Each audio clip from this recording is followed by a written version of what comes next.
All right, Tracey. Like most of us in here, I have plenty of experience with procrastination. Time and time again, I wait till last minute to do assignments or projects or whatever, and I hate myself. I'm stressed out, running out of time, and completely just done. Which is why I think that the best preparation for tomorrow is to do today's work superbly well.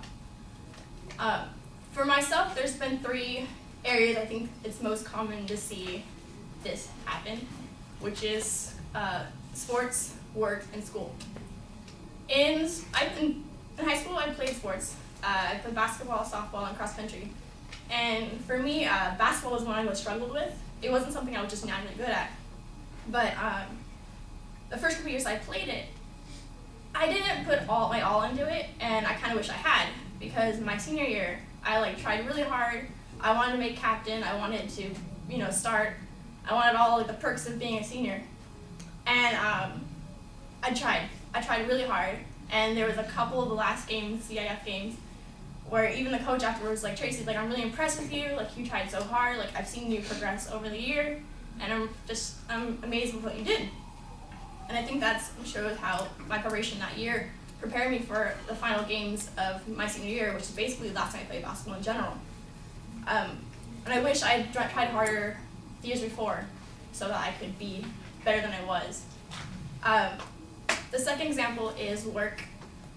Currently I work at Stater Brothers in Delhi, and for us, grocery store, the holidays are a big event. So it's 3 months of just constant work every day.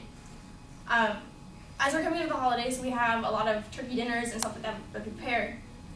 But we have to do it the night before, we have to do it the day before, the week before, so that on Thanksgiving, everyone's coming in and they want their things. They want it ready so they can go to their events.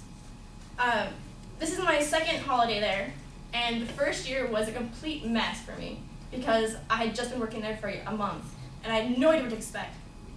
But now they're coming to the second year.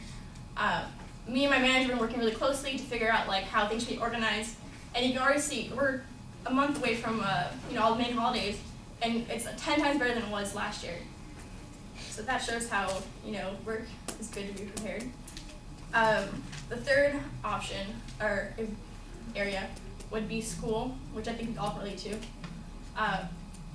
There was a essay that I had to do for English. And normally, I'm that person who's all-nighter. Forget it. I'll just wait till last minute, do all my research. I don't care. I'll get what grade I need to get.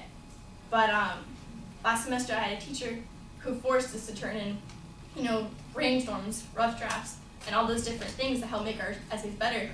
And there's one essay in particular where I was very much passionate about the topic, and I spent weeks researching it. I made sure that I had everything down, and when it came down to it, that essay was probably the best essay I've written my entire life. And I think these 3 events kind of show how the best preparation for tomorrow is to do today's work superbly well.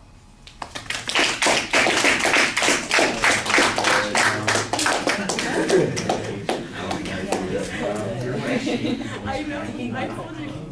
I don't like you. I don't like better. I don't like you.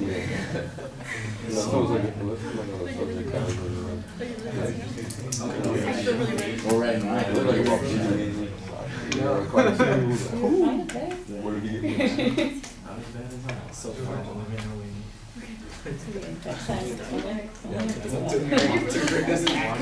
All right, Tracy, I thought that you did a really good job starting off with the personal reference, transitioning to the topic. You've got a clear point of view. You've got a preview that you set up that's easy for us to follow, and I think it's easy for you to follow too. I also thought as you got to each of those points, you had some good examples and experiences to talk about.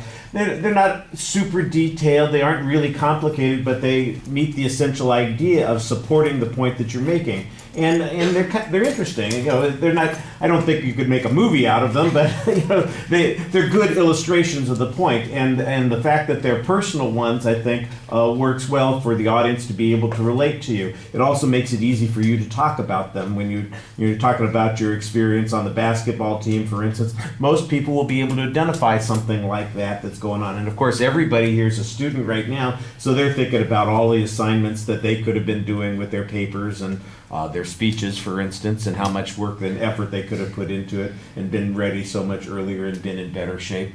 So I thought that you picked good topics there and you developed them pretty well. Presentation issues. The only a couple of things that I thought were a little bit problematic, and not when I say problematic, they're things to work on. They weren't things that I would say you should be worried about, just things that you could do a little bit better. I think your voice sounds a little tense. That's where all your anxiety is coming out, and I think you could just need to pace yourself a little bit. If you slow down a bit, I don't think you'll sound quite as anxious, because you don't look anxious and you have ideas that you're talking about, but there's a little bit of a tremor tension in your voice while you're speaking, and I think some pacing might help you with that. I thought your eye contact was really solid. Your body movement, look, you've got a good posture, you stand confidently, but you do look a little stiff because you stand in that one spot the whole time and you never move from that particular spot. Changing the orientation of your body might be a good idea. You mostly are doing it with your eyes and your head.